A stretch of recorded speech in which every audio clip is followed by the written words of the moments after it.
Mymensingh medical college হাসপাতালে master রোলে security guard হিসেবে কাজ করতেন রফিকুল ইসলাম। চাকরির সুবাদে প্রতিদিনই দেখতেন কত বৃদ্ধ মানুষ মাসের পর মাস হাসপাতালে পড়ে আছেন, অথচ তাদের খোঁজ নেওয়ার মতো কেউ নেই।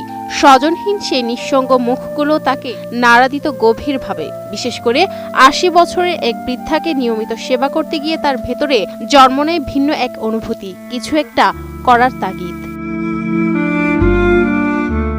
স্ত্রী কল্পনা আক্তারের সঙ্গে সেই অনুভূতি ভাগ করে নেন তিনি। স্ত্রীর সমর্থন, চিকিৎসকদের পরামর্শ এবং নিজেদের সীমিত সামর্থ্য নিয়েই শুরু হয় তাদের পথ চলা।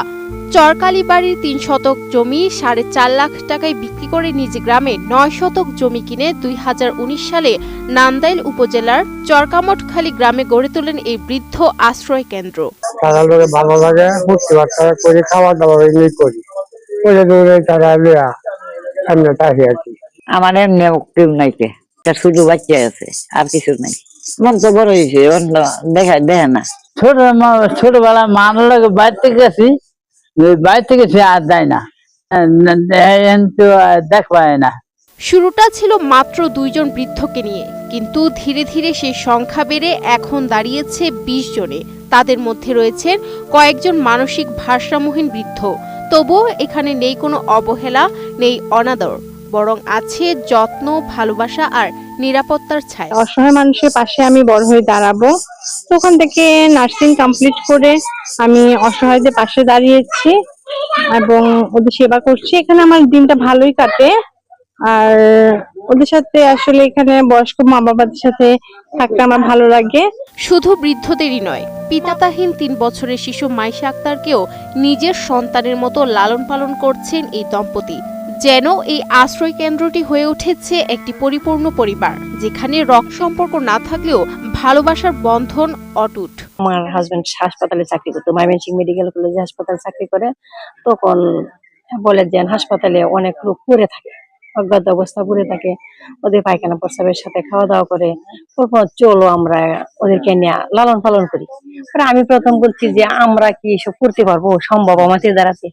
হ্যাঁ বলতেছি, চেষ্টা করলে সম্ভব হবে, চলো করি।